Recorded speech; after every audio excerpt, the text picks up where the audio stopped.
ஆலயத்திற்கு சென்று அங்குள்ள விநாயகப் பெருமானை மனதார வணங்குங்கள். அதன் பிறகு வீட்டிற்கு வருகை தந்து வீட்டில் உள்ள விநாயகப் பெருமானின் உருவப்படத்திற்கு முன் விளக்கினை ஏற்றுங்கள்.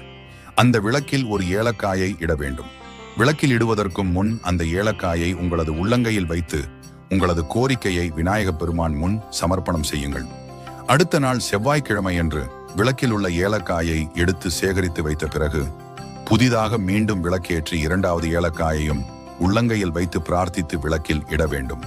இதேபோல் தொடர்ந்து 7 நாட்களுக்கு 7 ஏலக்காய்களை விளக்கிலிட்டு பிரார்த்தனை செய்து கொள்ள வேண்டும்.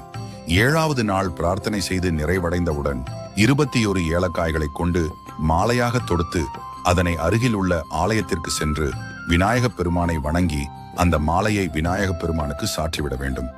அதன் பிறகு உங்கள் கைகளில் இருக்கும் விளக்கிலிட்ட 7 ஏலக்காய்களை அருகில் உள்ள ஓடும் நதியிலோ அல்லது சிவாலயங்களில் உள்ள குளங்களிலோ